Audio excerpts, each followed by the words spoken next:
오늘 우리 계시는 하나님의 말씀은 마태복음 18장 15절 말씀입니다. 마태복음 18장 15절 함께 한 목소리로 봉독하겠습니다. 마태복음 18장 15절입니다. 함께 봉독할까요? 시작. 네 형제가 죄를 범하거든 가서 너와 그 사람만 상대하여 권고하라. 만일 들으면 내가 네 형제를 얻은 것이요. 아멘. 하나님을 믿는 그리스도인들에게 갈등이 있으면 된다, 안 된다? 어떻게 생각하십니까, 여러분? 어떤 분들은 갈등이 있으면 안 된다 라고 그렇게 말씀하시는 분들이 있던데요. 그렇지 않습니다. 이 땅을 살아가는 모든 인생들은요, 누구나 다 예외 없이 크고 작은 갈등을 겪으면서 살기 마련이거든요. 엄밀히 말해서 우리의 삶 전체가 갈등의 연속이다, 이렇게 정의할 수 있다는 겁니다. 초대교회만 해도요, 여러분, 주님의 십자가 사건, 그리고 부활하신 주님을 직접 목격했던 사람들이잖아요. 말 그대로 성령 충만한 그런 하나님의 백성들이 모여있던, 주님의 제자들이 모여있던 초대교회였는데, 그럼에도 불구하고 사실 초대교회는요, 여러 가지 갈등으로 인해서 말 그대로 휘청휘청거리던 그런 사건들이 참 많이 벌어졌습니다. 예를 들어서 사도행전 6장 1절에 보면요, 한번 읽어볼까요? 사도행전 6장 1절 함께 봉독하겠습니다. 시작. 그때에 제자가 더 많아졌는데 헬라판 유대인들이 자기의 과부들이 매일의 구제에 빠짐으로 히브리파 사람을 원망하니, 이게 무슨 말인가 하면 그 당시 초대교회가 어려움에 처한 사람들을 구제하는 일에 힘썼는데, 그런데 가만 보니까 헬라파 유대인들의 과부들, 이런 사람들은 교회 구제를 받지 못하는 사람들이 간혹 있더라는 거예요. 다 구제하지 못하고 헬라파 유대인들의 과부들은 구제받지 못하는 그런 모습을 보면서 이 문제 때문에 헬라파 유대인들이 서운한 마음을 갖습니다. 왜 우리 쪽 과부들은 챙겨주지 않지? 그래서 뒤에서 이제 문제제기를 하기 시작하는 거예요. 그러다가 결국에는 그 문제제기가 좀 더 커져서 원망하는 지경까지 이르게 됩니다. 자, 헬라파 유대인 또 히브리파 유대인, 이게 무슨 얘기인가 하면요, 그 당시에 이스라엘 백성들 가운데 여러 가지 문제, 여러 가지 상황들 때문에 이스라엘을 떠나서 세계 각국으로 흩어진 유대인들이 있었거든요.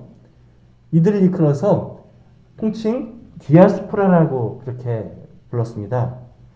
그런데 이 디아스포라들이 아무래도 자기가 타지에서 생활하다 보니까 그 지역의 언어, 그 지역의 어떤 문화에 이렇게 녹아져야 되잖아요. 그러다 보니까 그 당시에 세계 공통어가 로마 제국의 공용어였던 헬라어였거든요. 이 헬라어를 주 언어로 사용하게 되고, 그래서 헬라 문화에 많은 영향을 받으면서 지내는 헬라 사람과 비슷한 그런 삶을 살아가는 히브리인들이 있었다는 겁니다. 때문에 같은 유대인들이라 할지라도요, 어떤 사람은 유대 땅에서 태어나서 히브리 언어를 쓰고 또 히브리 문화에 이렇게 아주 익숙한 사람들이 있는 반면, 또 어떤 사람은 해외파잖아요. 헬라 문화에 익숙하고 헬라 언어 쓰고, 이렇게 이제 한 교회 안에서 한 유대인들이 같이 예배 공동체를 이루는데, 어떤 사람은 헬라파고 어떤 사람은 히브리파고. 더 쉽게 말씀드릴게요. 우리나라 사람들이 가끔 외국에 나가서 그렇게 지내시는 분들 있잖아요. 그런 분들이 다시 돌아와서 한 교회를 이뤘습니다. 같은 한국인이지만 어떤 사람은 영어가 더 익숙한 그런 분들이 있을 수 있고요. 어떤 사람은 우리나라 문화에 아주 그냥 녹아져 있는 그런 분들이 한 교회를 이루면 자연스럽게 편한 사람들끼리 서로 같은 말 쓰는 사람들끼리 어울리게 돼 있잖아요. 그렇죠? 이게 의도하지 않아도 사람의 본성상 편한 사람들끼리 서로 소통이 되는 사람들끼리 모이게 되기 때문에 그 당시 초대교회에도요, 히브리파 사람들과 헬라파 사람들이 이렇게 자연스럽게 이렇게 갈라지는 그런 현상이 벌어졌다는 겁니다. 그런데 그 당시에 제자들, 특별히 사도라 이렇게 세워졌던 12제자들은 헬라파일까요? 히브리파일까요? 태어날 때부터 유대 땅에서 그렇게 자랐던 히브리파잖아요. 교회를 주도하고 있는 핵심 세력이 히브리파다 보니까 헬라파 유대인들이 자그마한 문제 때문에 서운한 거예요. 특별히 자기네 쪽 거부들은 책임을 못 받으니까 그게 서운한 마음이 들고 그게 좀 더 커져서 원망하고 질책하고 비난하는 그런 일들이 생겼다는 겁니다. 이해되시죠? 자, 의도하지 않았겠지만 이렇게 자그마한 문제가 커지고 커져서 서로를 원망하고 서로를 비방하는 그런 일들이 생겨났다는 거죠. 자, 이런 상황 속에서 어떤 사람이 헌금을 많이 해요. 이 당시에 서로 자기의 어떤 물질을 나눠 쓰는, 베푸는 그런 문화, 그런 분위기 있었잖아요. 그런데 바나바처럼 자기가 소유한 땅을 다 팔아서 교회에 활용하라고 이렇게 헌금하는 그런 사람도 있었거든요. 너만 그렇게 잘났냐? 나도 할 수 있어! 이러면서 아주 시기심으로, 이게 하나님을 향한 열정으로 그렇게 내어드리는 것이 아니라 누군가를 향한 시기심으로 그렇게 반응하는 사람들도 있었다는 겁니다. 대표적인 예가 아나니아와 삽비라 사건이잖아요. 결국 이 아나니아와 삽비라가 선한 마음으로 한 것이 아니라 거짓말하고 또 욕심으로 반응하는 이 모든 것들 때문에 하나님께서 그 당시에 거룩한 하나님의 교회를 세우는 과정 속에서 이 아나니아와 삽비라를 징계하는 그런 불상사가 벌어지지 않습니까? 또 예를 들어드릴까요? 바울과 바나바, 초대교회의 대표적인 하나님의 일꾼들이잖아요. 얼마나 신실한 관계였습니까? 사실 바울에게 있어서 바나바는요, 은인이에요. 은인. 영적인 스승이기도 했고, 안디옥 교회에 담임 목사였던 바나바가 그 당시에 사람들에게 외면당하고 있었던 바울을 끌어당겨서 그에게 기회를 주고 그를 믿어주고 그를 이렇게 끌어주면서 결국 바울이 사역의 자리로 나올 수 있도록 도와줬거든요. 바울에게 있어서는요, 바나바는 영적인 스승이자 자신의 은인이에요. 그런데 마가라는 이름의 청년을 2차 선교여행 때 데려가야 되느냐, 데려가면 안 된다, 이 문제 때문에 싸우다가 결국에는 사도행전에 보면요, 그들이 심히 다투고 갈라지니라. 바울이요, 자기 영적 스승인 바나바와 어떤 문제, 마가라는 사람을 데려가야 되느냐 말아야 되느냐 이거 가지고 싸우다가 결국 둘이 완전히 갈라져 버려요. 다시 상종 안 할 것처럼 갈라져 버리는 그런 일이 벌어졌다는 겁니다. 나중에 물론 하나님께서 바울을 깨닫게 하셔서 다시금 둘 사이가 회복되는 그런 은혜를 허락하긴 하지만 이를 통해서 우리가 무엇을 알 수 있습니까? 초대교회는요, 갈등이 없는 곳이 아니라 성령의 도우심을 힘입어 갈등 해결을 위해서 끊임없이 노력했던 공동체였음을 알 수 있다는 겁니다. 그런 의미에서 오늘날 우리 영일교회를 비롯해서 모든 이 땅의 교회들은요, 갈등이 없는 공동체를 만든다? 이건 말도 안 되는 얘기고요. 갈등이 생길 때에 하나님 뜻 안에서 그 갈등을 어떻게 지롭게 잘 해결해 나가는 공동체가 되느냐, 이게 중요하다는 거예요. 자, 우리가 갈등을 지롭게 해결하는 그런 하나님의 복된 공동체가 되기 위해서는요, 첫 번째 한번 따라해 보시겠습니까? 갈등을 솔직히 인정해야 합니다. 갈등이 있는 것을 인정해야 돼요. 갈등이 생길 때 그 갈등의 상황을 인정할 줄 알아야 된다는 겁니다. 오늘 본문 마태복음 18장 15절 말씀 제가 앞부분 공독해 드릴게요. 네 형제가 죄를 범하거든 가서. 자, 죄를 범하거든 이 말은요, 죄를 범할 때마다 라는 의미예요. 우리가 인생을 살아가면서 사실 죄를 범할 수밖에 없는 죄된 존재가 우리의 본성이잖아요. 그렇죠? 건설적인 갈등을, 또 어떤 때는 파괴적인 갈등을, 또 어떤 때는요 불공평한 문제로 인한 갈등, 여러 가지 갈등이 생길 수밖에 없는 그런 죄된 우리의 관계성이라는 거예요. 이런저런 모양으로 갈등을 겪더라는 겁니다. 그럴 때 우리가 어떻게 처신해야 하는가? 정말 잘못된 방법이 하나 있는데요. 우리가 너무나 종종 이런 방법을 취합니다. 뭐냐면 괜찮은 척 행동하는 거예요. 괜찮은 척.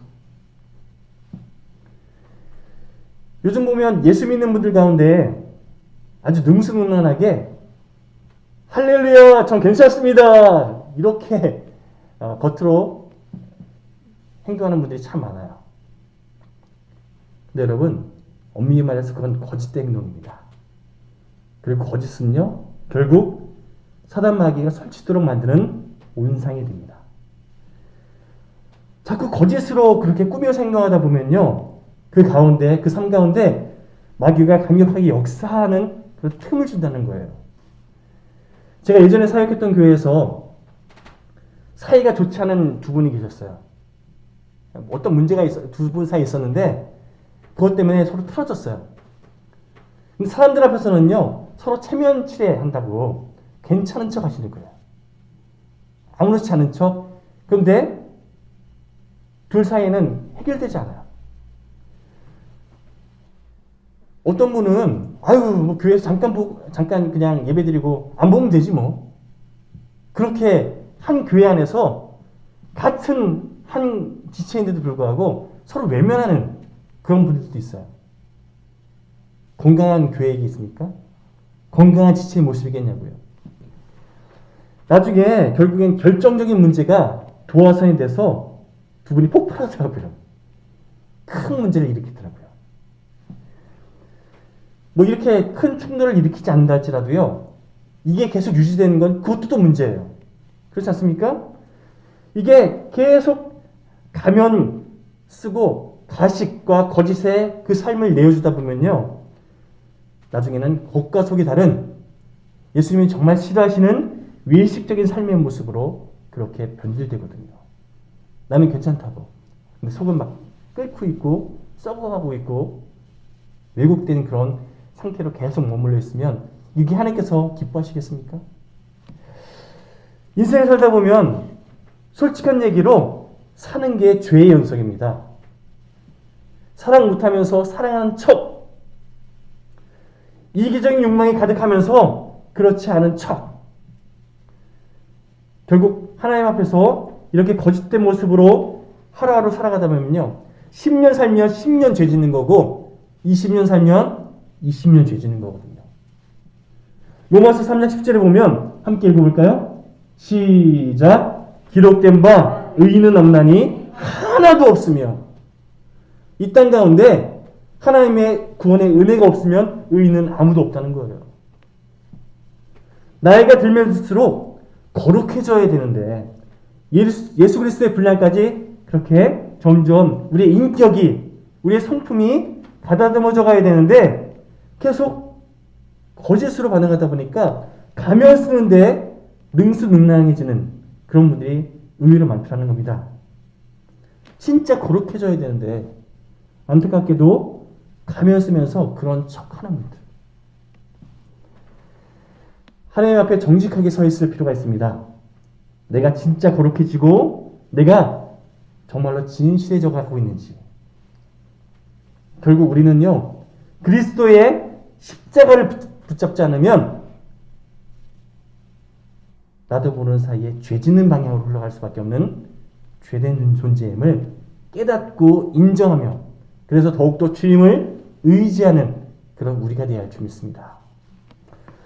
여러분, 다시 말씀드리지만 우리가 살아가면서 갈등은 계속해서 일어날 수밖에 없습니다. 왜 그러냐면 나도 죄된 존재이고 저 사람도 이 사람도 그 사람도 다 죄된 존재이기 때문에 이렇게 죄된 존재가 이기적인 욕망을 붙잡고 처신하다 보면 결국 부딪힐 수밖에 없거든요. 갈등 생길 수밖에 없다는 겁니다. 그러므로 서로 아닌 척하면서 가면 쓰고 지내지 마시고 주님의 사랑 붙잡고 주님의 사랑을 힘입어 용납하고 이해해주면서 용서하면서 살기를 선택할 때에 하나님의 일하심을 경험하게 되는 줄 믿습니다. 자, 다시 마태복음 18장 15절 말씀, 오늘 본문 말씀으로 돌아가서 죄를 범하거든 가서, 이 가서란 단어는요 먼저 가서라는 의미가 있습니다. 내가 죄를 지었을 때뿐만 아니라 다른 사람이 죄를 지었더라도 내가 먼저 다가가라는 거예요. 한마디로 주도적으로 용납하고 품어주기를 선택하라는 겁니다. 문제를 주도적으로 해결하기 위해서 그렇게 내가 먼저 헌신하는 인생이 되라는 겁니다. 저는요, 이 주도권이 참 중요하다고 생각합니다. 어떤 일을 할 때 주도권을 잡는 것은 굉장히 중요하다는 거죠. 예를 들어서 아주 그냥 보편적인 예를 들게요. 약속을 잘 지키지 않은 사람이 있습니다. 맨날 지각하는 사람이 있어요. 그런 사람들은요, 승진하는 것도 참 쉽지 않고요. 지도자가 되는 것도 참 쉽지 않습니다. 왜요? 사람들이 별로 신뢰하지 않거든요. 그런 사람들에게 주도권 내어주는 거 별로 마땅치 않거든요. 행여 그런 사람들이 뭔가 특출한 게 있어서 지도자의 자리에 올라갔다 하더라도요, 선한 영향력을 발휘하기 참 쉽지 않습니다. 왜냐하면 지각 자주 하는 사람, 약속을 잘 지키지 않은 사람, 이렇게 스스로 자기의 시간도 책임지지 못하는 사람이 어떻게 다른 사람의 시간을 책임질 수 있겠습니까? 사람들이 잘 안 믿는다는 거예요. 교회에서도 가만 보면요, 헌신하고 또 그냥 다른 사람들 안 하려고 하는 그런 바닥, 또 수고하는 일, 이런 일에 먼저 주도적으로 헌신하시는 분들이 있어요. 반면에 또 어떤 분들은 자기 실속 차리는, 다시 말해서 자기 이름이 남고 다른 사람이 인정해주는 그런 일에만 주도적으로 설치시는 그런 분들이 또 있습니다. 당장에는 실속을 잘 챙겨 먹는 그런 분들이 부각되기도 합니다. 그렇죠. 저 사람 참 잘해. 어우, 참 열심히 하네. 이렇게 부각될 수 있어요. 그런데 하나님께서는 결국에는 진짜로 섬기는 사람, 낮은 곳에서 정말 주님을 위해서 헌신하는 작은 일에 충성을 다하는 그 사람을 결국엔 더 높이 사용하시더라는 겁니다. 그게 하나님의 법칙이에요.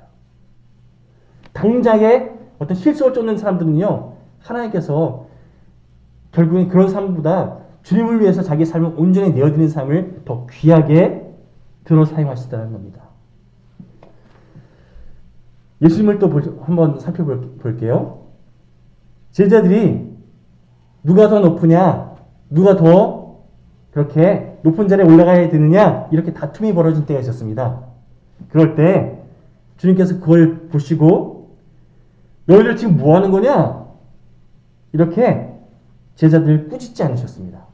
오히려 대야에 물을 떠다가 제자들의 발을 씻겨주십니다. 그리고 결국에는 누가 더 높으냐, 누가 더 높은 자리에 올라가야 되느냐, 이렇게 다투고 있던 제자들의 분위기를 오히려 누가 섬기는 사람이 되어야 하느냐, 누가 더 낮은 자리에서 섬기는 인생이 되어야 되느냐, 이렇게 분위기를 확 바꿔주셔요. 주도권을 잡고 분위기를 바꿔가시더라는 겁니다. 간절히 바라는 것은 우리가 어느 곳에 있든지 또 누구와 있든지 예수님처럼 하나님의 뜻을 붙잡고 선한 주도권을 붙잡고 분위기를 아름답게 바꿔줄 줄 아는 그런 하나님의 복된 도구들로 쓰임받으시기를 간절히 축원드립니다. 자, 두 번째로 한번 따라 해보시겠습니까? 분노를 다스려야 합니다. 분노를 다스려야 합니다. 분노를 다스릴 줄 알을 때 여러분 갈등을 해결할 수 있다는 겁니다. 이 말 역시 어떻게 보면 주도권에 대한 문제입니다. 무슨 얘기냐면 내 감정의 주도권을 사단의 세력에 빼앗기지 말라는 거예요. 내 감정의 주도권을 악한 세력에게 빼앗기는 그 어리석은 선택하지 말라는 겁니다. 분노에 끌려다니면요 결국 후회하기 마련입니다. 그렇죠? 후회할 짓 하지 마십시오. 당장 내가 내 감정이 이끄는 대로 반응하면요 당장 내 마음이 시원할 수도 있고 뭔가 통쾌한 일이 벌어질 수도 있지만 나중에 꼭 후회합니다. 어떤 사람은 그런 얘기해요. 분노는 나쁜 거라고. 그럴까요? 하나님께서 우리 감정 가운데 분노라는 감정을 허락하셨잖아요. 하나님이 주신 거거든요. 그렇다 한다면 우리가 분노를 느끼게끔 그렇게 창조하셨다는 것은 우리에게 분노가 필요하기 때문에 주신 거거든요.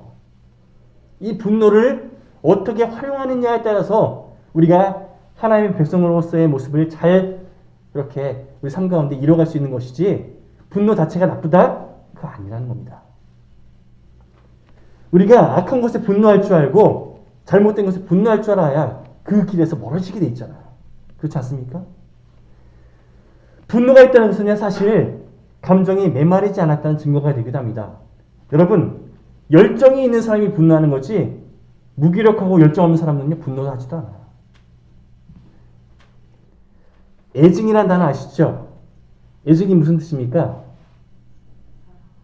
사랑하고 증오한다. 이게 더 정확하게 말하면요 사랑한 만큼 증오한다는 얘기예요. 내가 그 사람을 사랑한 것이 있었는데 내가 정말 많은 것을 기대했는데 상대방이 그만큼 돌려주지 않았기 때문에 내가 원하는 대로 상대방이 나에게 뭔가 이렇게 돌려주지 않았기 때문에 그래서 증오하고 그래서 미워하게 되는 거거든요. 내가 그 사람을 사랑했기 때문에 애증을 느끼는 거예요. 이해되시죠?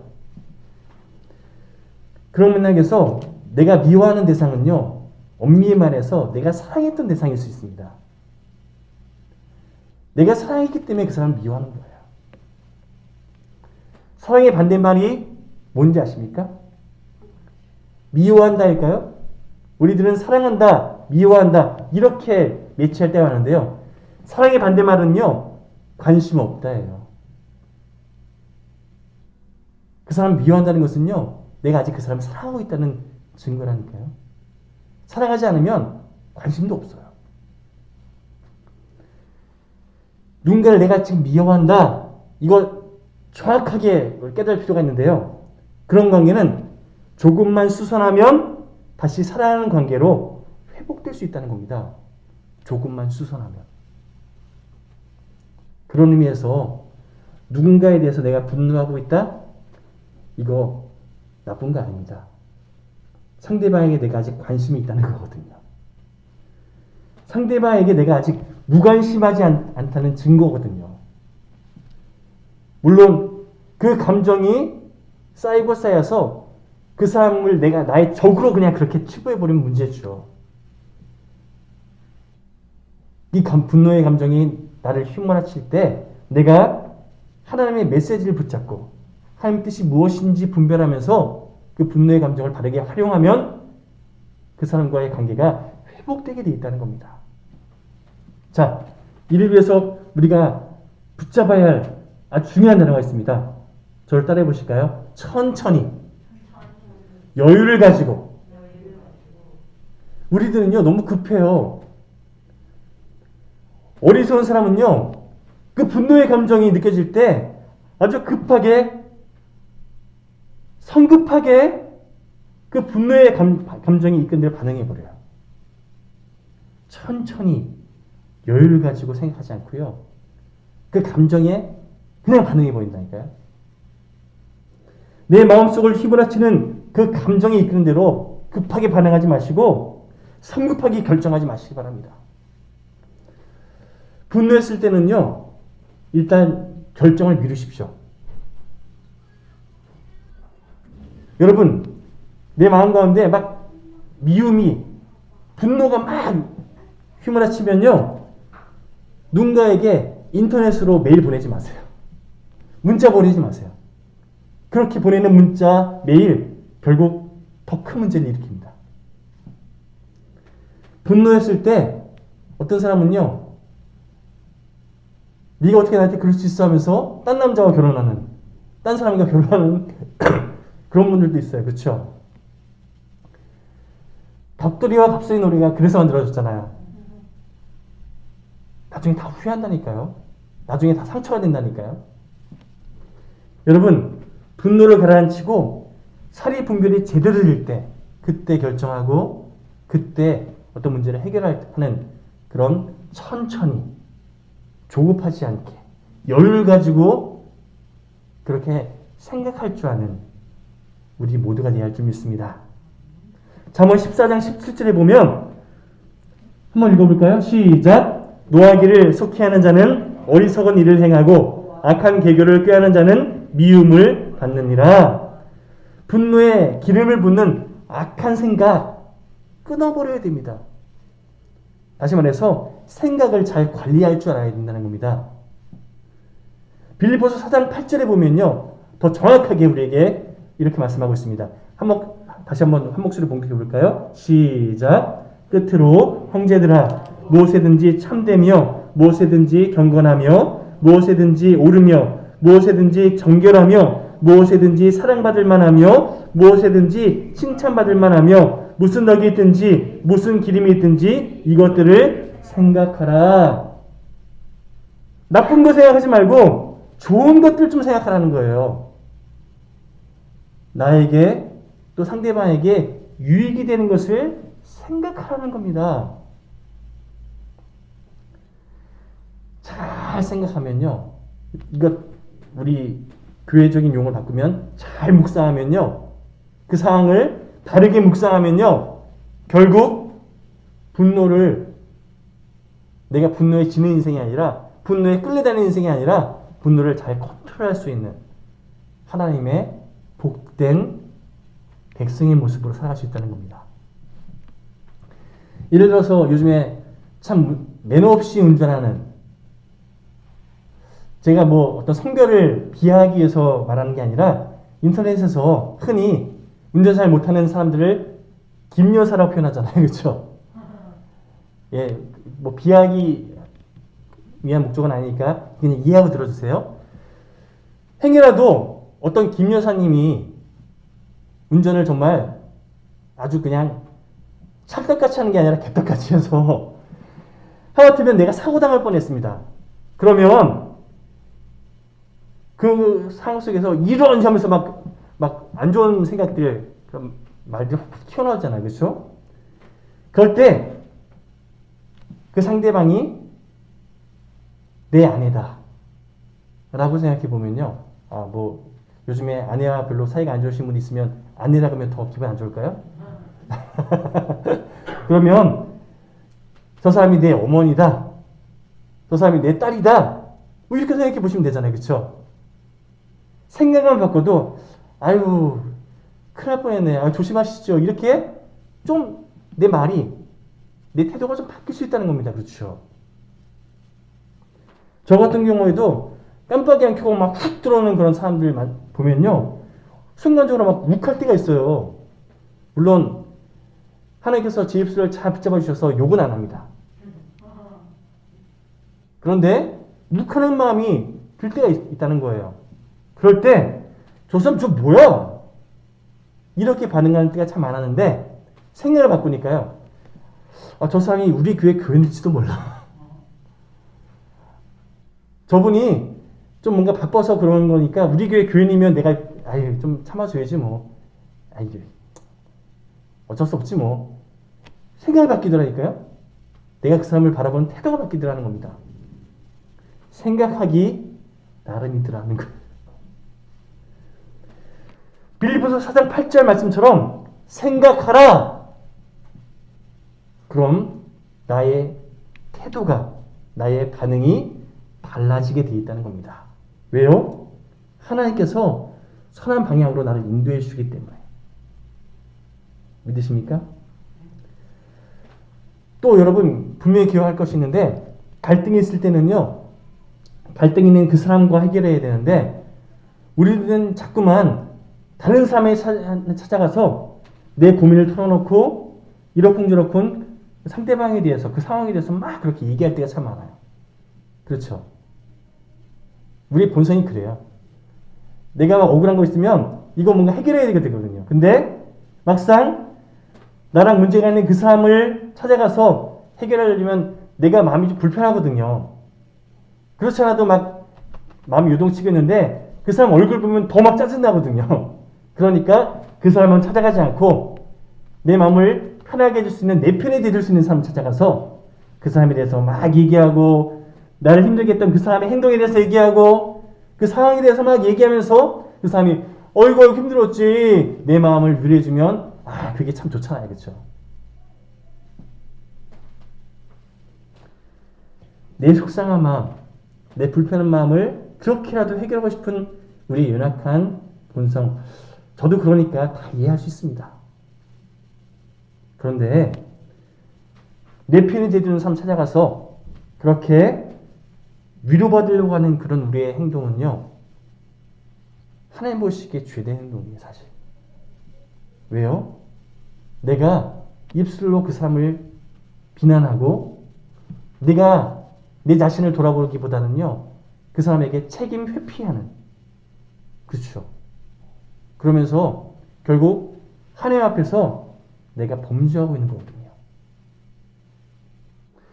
제3자가 내 말을 듣고 막 맞장구 쳐주면, 내 편이 돼주면 당장 기분이 시원해지는 것 같은데, 근데 그 갈등을 나에게 허락하신 하나님의 뜻을 내가 분별하지 못하게 돼요. 하나님께서 그 사람을 통해서 내가 이 일을 겪게 하신 이유에 대해서 깨닫지 못하고, 또 내 자신을 돌아보기보다는요, 오히려 상대방에게 모든 탓을 하면서 결국 나는 변화되는 게 아무것도 없어요. 하나님 뜻에서 멀어지는 겁니다. 그냥. 제가 심리학 이론 중에서 정말 싫어하는 이론 중에 하나가 있는데요. 그게 바로 상처 이론입니다. 상처 이론 들어보셨습니까? 상처 이론에 대해서 간단하게 설명드리면, 우리 마음 가운데 해결되지 않은 상처, 이거 해결해야 된다는 거예요. 아픔, 미움, 분노, 이거 다 해결해야지만 건강한 삶을 살 수 있다는 겁니다. 그래서 표현하지 못한 분노, 표현하지 못한 미움, 이 상처들 다 표출해서 해결하는 것이 좋다는 거죠. 그래서 상처 이론을 주장하는 사람들은요, 그동안 속에 쌓여있던 그런 억울함들 다 토해봐. 속상한 일들, 표현하지 못했던 것들 다 말해봐. 이러면서 막 실컷 울게 하고 실컷 쏟아붓게 합니다. 그때 그놈에게 당했던 그거 너무 속상했어 하면서 막 얘기하게 해요. 이런 일 너무 억울했고 저런 일 너무 짜증났어. 다 쏟아붓고 나면 이게 우리의 감정은요, 막 그렇게 막 표현하면 뭔가 카타시스를 느끼거든요. 뭔가 시원해지는 것 같거든요. 이처럼 내 과거에 날 힘들게 했던 그 감정 다 끄집어내서 말하게 한 다음에, 그렇게 카타르시스를 느끼게 한 다음에, 그러고 나서 치유한답시고 그 다음 과정을 밟는 것이 상처 이론의 접근입니다. 근데 여러분, 그렇게 접근하는 사람들에게 제가 이런 말 꼭 하고 싶습니다. 묻혀있는 우리의 감정 중에 왜 분노만, 왜 억울함만 그렇게 끄집어내려고 하는 건지. 상처를 치유한다는 사람 치고 이렇게 접근하는 사람 저 본 적이 없어요. 당신에게 표현하지 못한 기쁨이 있습니다. 그 기뻤던 감정 제대로 표현하지 못해서 그게 아쉬움으로 남아있어요. 그거 표현하십시오. 표현하지 못한 감사가 있습니다. 그 감사했던 마음 제대로 표현하지 못해서 그게 아쉬움은 남아있어요. 그러니까 감사를 표현하십시오. 이렇게 접근하는 사람 아무도 없다니까요. 감사, 기쁨, 즐거움, 이거 표현하는 얘기는 안 하고요. 감정 중에서 부정적인 요소, 이를테면 분노, 미움, 이런 감정을 표현해야만, 끄집어내야만 회복이 된다. 이거 엉터리예요. 좀 심하게 말하면 이거 사단이 장난질에 섞고 있는 거라고 저는 생각합니다. 여러분, 감정 표현하는 거 필요합니다. 특히나 우리 한국 사람들은요, 감정을 잘 표현하지 못하는 그런 문화적인 분위기에 있어서, 그래서 뭔가 나중에 소위 이불킥이라 그렇죠. 내가 왜 그랬지 하면서 속상해하는 그런 일들이 참 많이 벌어지거든요. 그런데 기쁨과 감사, 이것뿐만 아니라 분노, 미움, 이런 감정들 모두 다 먼저 하나님께 먼저 잘 표현할 줄 알아야 합니다. 그리고 하나님 앞에서 잘 바르게 여과한 다음에 다른 사람들에게 표현할 줄 아는, 우리가 하나님 앞에서 이 감정을 잘 바르게 이렇게 토로한 다음에 잘 여과한 상태에서 다른 사람들에게 쏟아붓지 않으면 이게 나중에 꼭 문제가 돼요. 여러분, 하늘 바라보면요, 우리 여주 참 하늘 맑잖아요. 맑을 때 많잖아요. 이렇게 맑은 하늘이 있을 때도 있고요, 때로는 먹구름이 찾아올 때도 있고요, 비바람이 몰아칠 때도 있습니다. 그렇죠? 먹구름이 몰려올 때 우리 어떻게 됩니까? 비가 다 내릴 때까지 기다리면 돼요. 그렇죠? 그리고 나서 비가 다 내리고 그냥 지나가면 잘 가 이러면 돼요. 먹구름을 지나보내면 그 이후에 맑은 하늘이 찾아오기 마련이거든요. 그런데 이미 지나간 먹구름을 다시 불러와서 다시 그 비바람을 휘몰아치게 만들잖아요. 우리의 뇌는 예전에 있었던 일을 다시 끄집어내면 지금 그 감정을 다시 이렇게 회상하는, 다시금 끄집어올리는 그런 기능이 있어요. 그러면 이미 그것을 내가 다시금 오히려 더 큰 감정의 소용돌이를 느끼게끔 만든다는 거예요. 아무도 밟지 않는 눈길을 내가 밟으면 어떻게 됩니까? 발자국이 남죠. 발자국 하나만 남으면 그냥 발자국이 남았구나 하는데, 발자국이 몇 번 남으면 그게 어떻게 되죠? 길이 됩니다. 여러분, 여러 번 밟고 지나가면 길이 되는 게 그게 법칙이에요. 마찬가지로 길을 만든다, 여러 번 지나간다, 이걸 다른 말로 바꾸면요, 여러 번 반복한다는 겁니다. 그렇죠? 곱씹어 본다는 거예요. 내가 나쁜 감정 여러 번 계속 곱씹어 보면 그게 어떻게 됩니까? 하울링 현상이라고 해서 점점 더 커져요. 근심, 걱정 곱씹어 보면 곱씹을수록 해결되는 게 아니라 더 큰 걱정, 더 큰 미움, 더 큰 근심 속에 나를 빠뜨리게 만든다니까요. 분노를 표현하면 좋다? 아니요. 한 번 표현하면 그냥 발자국 하나 남는 걸 끝나지만 계속 표현하면요, 길이 됩니다. 내가 분노의 사람이 돼요. 그냥 툭 하면 분노하고 짜증 부리고 이런 사람이 된다니까요. 습관을 들이려면 분노가 아니라 이왕이면 기뻐하고 감사하는 태도를 습관 들인 것이 우리의 삶이 되어야 할 줄 믿습니다. 그렇죠? 여러분, 빌립보서에 보면 사도 바울이 빌립보 교회에 어떤 문제가 생겼을 때 이 문제 해결하기 위해서 편지 썼는데, 빌립보 교회는 처음에 사도 바울이 루디아라는 한 여인을 만나고 그에게 복음을 전하면서 그렇게 빌립보 지역에 교회가 세워집니다. 루디아. 이 빌립보 교회에 어느 날 유오디아라는 여인과 순두계라는 여인, 이 사람들이 아마 좀 그 교회에 영향력 있는 여자 지도자들이었던 것 같아요. 이 둘 사이에 아주 큰 싸움이 벌어져요. 다툼이 벌어집니다. 그 소식을 전해 듣고 바울이 빌립보 교회에 편지를 쓰면서, 유오디아, 순두계, 당신들 지금 그러면 안 됩니다. 뭐 하는 겁니까? 교회를 망치는 거예요. 이렇게 말하지 않고요, 예수님의 방법을 씁니다. 예수님께서 그러셨던 것처럼 분위기를 바꿔요. 자, 말씀 좀 함께 읽어볼게요. 시작. 내가 유오디아를 권하고 순두계를 권하노니 주 안에서 같은 마음을 품으라. 자, 유오디아가 루디아와 발음이 비슷하잖아요. 그래서 성서학자들 가운데 유오디아가 아마 루디아일 수도 있다라고 말하기도 합니다. 어쨌든 루디아든 유오디아든 어쨌든 교회에서 영향력을 발휘하던 그런 여자 지도자들 두 명이 싸웠어요. 다퉜습니다. 그럴 때 아유, 당신들에게 내가 권합니다. 주 안에서 같은 마음을 품으십시오. 이 정도만 얘기해요. 너희들 왜 싸우니? 당신들 왜 싸웁니까? 이런 말 하지도 않고요. 같은 마음을 품으십시오 정도만 얘기해요. 그리고 3절에 보면 이제 책명이 아니라 오히려 칭찬을 합니다. 참으로 나와 멍에를 같이 한 당신들에게 구하오니 복음을 나와 함께 힘쓰던 저 여인들을 도우십시오. 이 여인들이 어떤 사람들이라고요? 나와 복음을 전하기 위해서 함께 힘썼던 사람들이었다는 거예요. 이 얘기를 듣고 유오디아와 순두개가 어떻게 반응할까요? 맞아.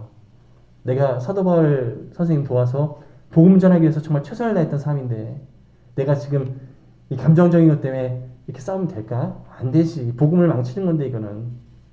이렇게 생각을 바꾸고 화해했다는 거예요.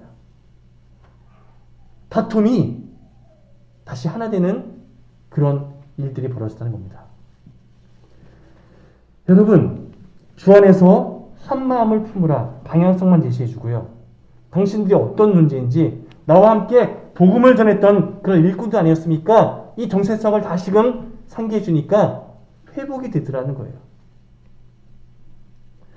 악한 마귀는 자꾸만 폭로하라고, 까발리라고, 청산하라고, 지적해서 바꾸라고 우리에게 현혹할 때가 많습니다. 세상 신문 기사가 보면 다 이런 거잖아요. 까발리고 지적하고 현혹하고. 여러분, 이런 세상의 가치관에 현혹되지 마십시오. 지적한다고 되는 게 아니라 어떻게 해야 될지 방향성을 바르게 제시해주고 우리가 어떤 존재인지 상기만 시켜줘도 다 해결된다니까요. 주님의 마음으로 분위기만 바꿔주는 그런 주도권을 잡으면 된다니까요.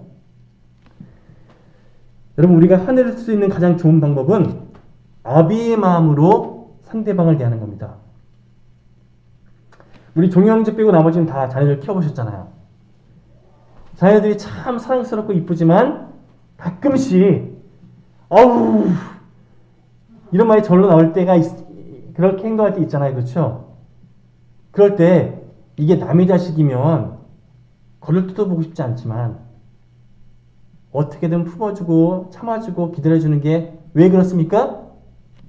내 새끼니까. 내 자녀니까.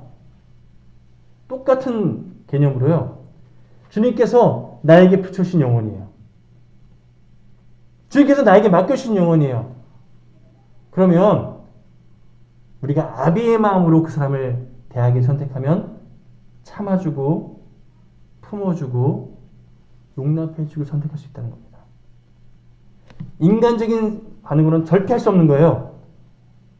외면하고 미워하고 싫어하면 되는 건데 주님의 마음으로 아비의 마음으로 대하면 품어주고 참아주고 기다려주는 선택. 이것이 주님께서 우리에게 원하시는 그리스도인의 삶의 모습이라는 거죠. 원수는 2초도 못 견디지만 그러나 사랑하는 자녀는 1000년이 2번 지나도 계속해서 견뎌주는 것이 아버지의 어머니의 마음이잖아요. 그러므로 여러분 아비의 마음으로 하나님께서 나에게 붙여주신 그 사람을 대하기를 선택하십시오. 말씀을 정리하겠습니다. 나는 갈등의 연속인 인생을 살고 있다. 이것을 인정하시고 가면 쓰지 마십시오. 인정하십시오. 그리고 이것을 해결해 주실 주님께 맡겨드리십시오. 주님 도와주십시오. 내 마음을 붙잡아 주시고 지켜주시고 새롭게 하여 주옵소서. 그 사람을 주님의 마음으로 품을 수 있도록 도와주십시오. 주님께 도움을 구하십시오. 자꾸만 우리 기질 가운데 남편을 또 아내를 내 생각대로 바꾸려고 하는데 바꾸려고 하면 싸워요. 상대방 자기 무시한다고 생각해서 서로 불편해진다니까요. 그러지 마시고 주님의 은혜 안에서 기다려 주십시오. 주님께서 일하실 수 있도록 주님께 맡겨드리십시오. 분노의 감정이 이끈 대로 그렇게 선택하지 마십시오. 분노의 감정이 나를 휘어잡으면요, 믿음의 눈을 들어서 하나님을 바라보십시오. 그리고 생각하라! 주님께서 나에게 무엇을 하신지 묵상하시기 바랍니다. 결국 그 모든 과정 속에서 내가 더 깊어지고 내가 더 넓어지는 하나님의 일하심을 경험하게 될 줄 믿습니다. 자, 갈등을 아름답게 해결할 줄 아는 우리 영일교회 모든 교우들 되시기를 다시 한번 주님의 이름으로 간절히 축원합니다.